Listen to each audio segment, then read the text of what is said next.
Hello. Hello. Hello. Today, we look at the news. And how it's reported on television and radio. And we talked to this woman, Carol Walker, who is a news reporter on British television. Good evening. Here is the news. Today, the President said that he was very pleased with the economic situation. Princess Bettina insisted that she had no plans to marry. And the coach of the US basketball team admitted that he felt very disappointed with last night's result. Those were news reports about the President, a princess, and the coach of the US basketball team. What did those people actually say? And how did I report it? I am very pleased with the economic situation. He said that he was very pleased with the economic situation. No, no, no. I have no plans to marry. She insisted that she had no plans to marry.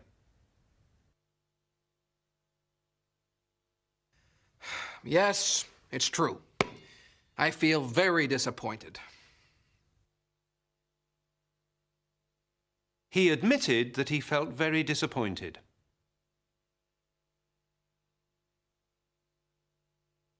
How do you get your news? From television, radio, or newspapers? I get my news from newspapers and the television. I listen to the radio in the morning and the evening. I get my news basically a lot from the radio. I don't watch a lot of television, and I don't have time to read the newspaper. I get my news via satellite television. I get my news by watching the television news each day.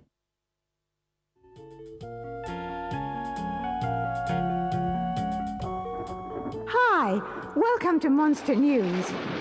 Today, I'm going to talk to one of the most famous monsters in the world. Hi, I'm Edwina Doom from Monster News. Do you mind if I ask you a few questions?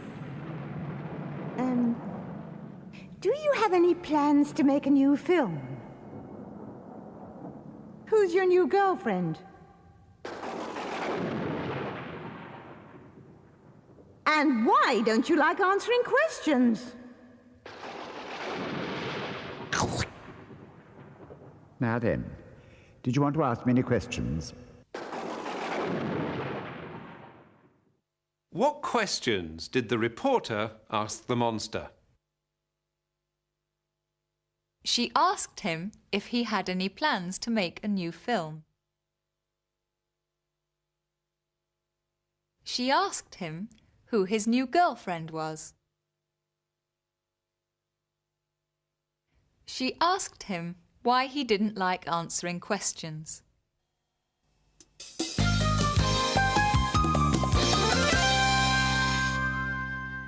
Television news needs pictures and sound.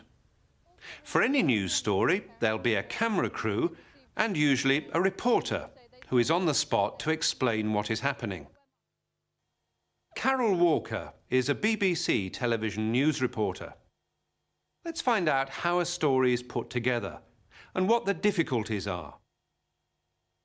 Basically, the way we normally work is I will go out with a camera crew to film interviews, street scenes, pictures of the disaster, pictures of people shooting at one another, whatever it may be. We take the pictures back and I'll work with an editor and record my voice track. The editor will put together the pictures, perhaps an excerpt of an interview.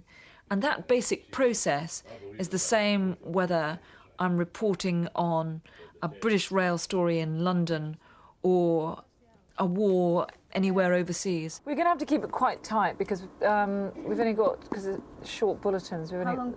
They're talking about 1:10. Okay, can I just have a look at the pictures we've got of the 225s? Aerial shots from the cab.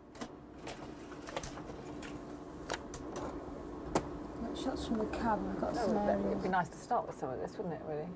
Yeah. What are the difficulties of the job? Well, the difficulties vary according to what the story is and where the story is. Often it's a case of battling against the authorities who don't want you to find out what you want to find out. Yeah, I did speak to her earlier, but I just had another query that I wanted to kind of clarify. What are the ways to avoid bias and stay objective?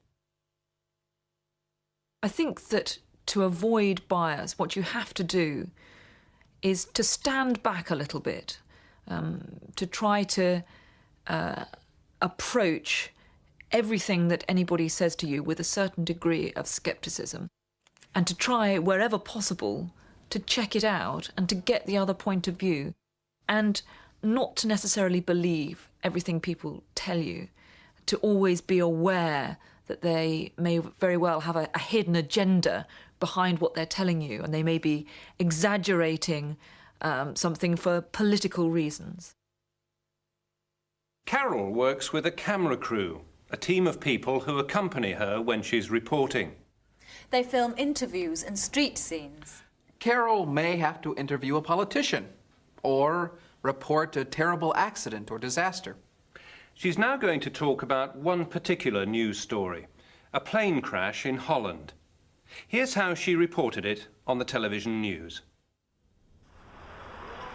Workers at the site of the crash found the flight data recorder buried beneath the collapsed concrete of the apartment block.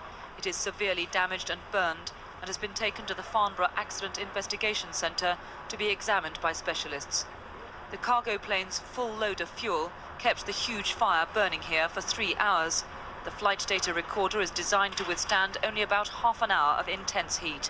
We had heard from firemen at the scene of the crash that the flight data recorder had been found, and the Dutch Aviation Authority subsequently confirmed that. These pictures show the El Al cargo plane arriving at Schiphol shortly before its last ill-fated flight. An airport spokesman has confirmed that in July it had a fire in the number 2 engine. Emergency services were alerted as it landed here on 3 engines, but the fire was put out by the plane's own extinguishers. One senior Dutch air traffic controller had plotted the entire route of the plane. He was able to tell me at exactly what time the pilot had maydaid the emergency. He told me exactly the advice he'd given to the pilot. He told me what the pilot had done to try to avert the crash. And he told me why the plane had actually crashed where it had.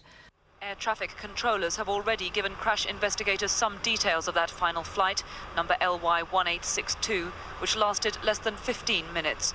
At 6,000 feet as it headed out along the coast, the Israeli pilot put out a mayday call, reporting fire in the number 3 engine. The radar map charts his downward spiral, circling twice as he struggled to control the plane. Air traffic controllers advised the El Al pilot to head for Schiphol's main runway, where a strong headwind might have helped him. Instead, he went for the closest runway, where a tailwind made his task more difficult. But by that stage, it is debatable whether anything could have saved the plane from crashing. Other authorities, for example, the city authorities from Amsterdam, the mayor gave a press conference, and we asked why, for example, initially the death toll had been put at in excess of 200. It was later revised to about 80. And the mayor said that it was because it was very difficult to have accurate records in that area where there was a large and partly illegal immigrant community. At the centre of the crash, the search for further clues is taking second place to the efforts to recover what remains of the dead before Friday's deadline when the site will be cleared. Experts here accept this will make the task of the crash investigators more difficult. Carol Walker, BBC News, Amsterdam. That was a difficult story to report. Carol interviewed air traffic controllers and people involved in the rescue operation. They were very concerned to find the flight data recorder. This is what Carol found out. We had heard that the flight data recorder had been found.